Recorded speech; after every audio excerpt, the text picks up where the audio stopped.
667গৰাকী বিশেষ টেট-উত্তীৰ্ণক শিক্ষক হিচাপে স্থায়ী নিযুক্তি দিবলৈ সদৰত চৰকাৰলৈ আহ্বান জনালে সদৌ অসম বিশেষ টেট-উত্তীৰ্ণ সন্থাৰ ৰাজ্যিক প্ৰচাৰ সম্পাদকে। নিযুক্তিৰ আশাৰে ব্যতিক্ৰমী প্ৰচেষ্টা। ধেমাজিত সদৌ অসম বিশেষ টেট-উত্তীৰ্ণৰ দুদিনীয়া ভাগৱত পাঠ আয়োজন।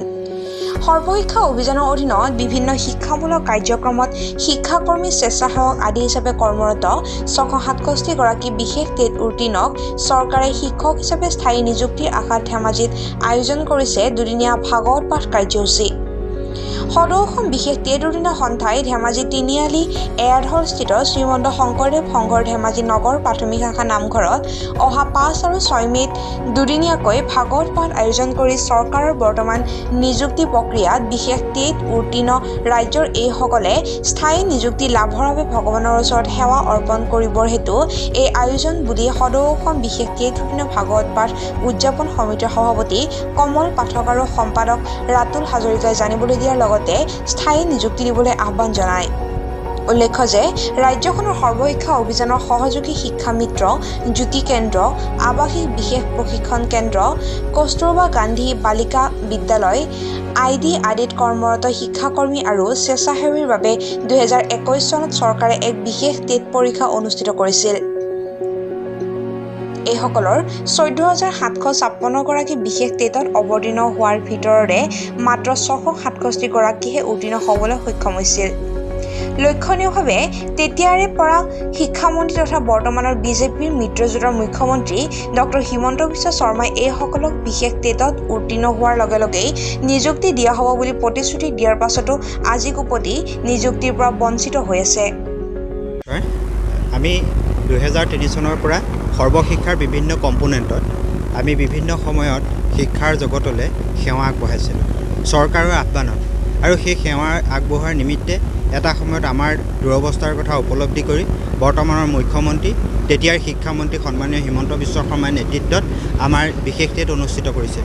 আৰু এই বিশেষ টেটত আমি 14,757গৰাকী আমি শিক্ষাৰ্থী অৱতীৰ্ণ হৈছিলোঁ। ইয়াৰ ফলতে আমাৰ 667গৰাকী শিক্ষাৰ্থী উত্তীৰ্ণ হৈছোঁ। এতিয়া বৰ্তমান আমাৰ যি মানে পৰীক্ষা পাতিলে, বিশেষ টেট পাতিলে, পতাৰ পিছত এতিয়া প্ৰায় 7-8 মাহ পাৰ হৈ গৈছে।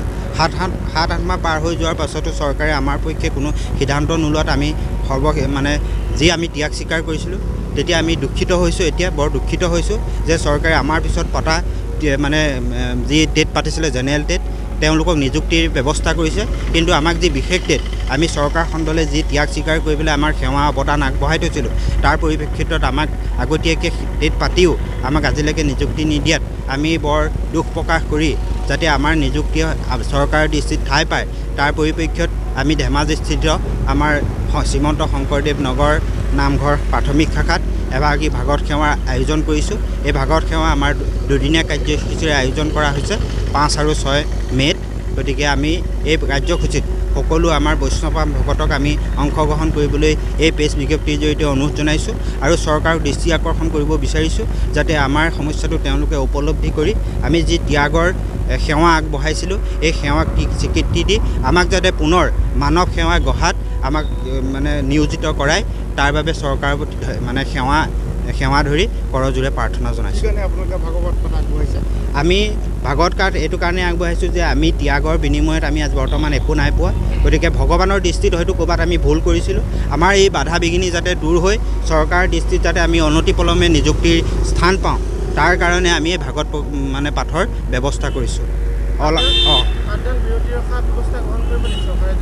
নাই, এনেকুৱা ব্যৱস্থা আমি গ্ৰহণ নকৰোঁ, যিহেতু আমি ভগৱানৰ চৰণত আমি শৰণাপন্ন হৈছোঁ। ভগৱানৰ সেই চৰকাৰখনত আমি গোচৰ তৰিছোঁ। গতিকে আমি যদি ন্যায় আছিলোঁ, আমি যদি সততা আছিলোঁ, তেওঁ সেই বিচাৰ কৰি ভগৱানে আমাৰ সন্মানীয় মুখ্যমন্ত্ৰী, যিয়ে আজি সত্য আৰু সততাৰ ওপৰত প্ৰতিষ্ঠিত হৈ জাতি ভেটি মাটিৰ কাৰণে কাম কৰি আছে, তেওঁলোকে যাতে সেই জাতি ভেটি মাটিৰ কাম কৰাৰ লগতে সত্য আৰু সততাত প্ৰতিষ্ঠিত হৈ আমাক নিযুক্তি প্ৰক্ৰিয়াত অংশগ্ৰহণ কৰায়, তাৰ বাবে তেওঁক আমি বিনম্ৰভাৱে অনুৰোধহে জনাইছোঁ। বৰ্তমান মই ভাগৱত সমিতিৰ উদযাপন প্ৰতি মোৰ নাম শ্ৰী কমল পাঠক।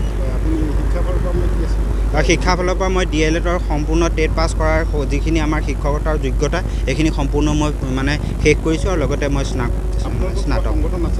আমাৰ সংগঠন আছে বৰ্তমান আমাৰ সদৌ অসম বিশেষ টেট সন্থা আমি ধৰক যিসকল আমি বিশেষ টেটত উত্তীৰ্ণ হৈছোঁ তেওঁলোকক লৈ পেলাই আমি এটা সন্থা কৰি আছোঁ। তাত মই প্ৰচাৰ সম্পাদক হিচাপে আছোঁ ষ্টেট ভিত্তিত আৰু বৰ্তমান মই এই ভাগৱত উদযাপন সমিতিৰ সভাপতি।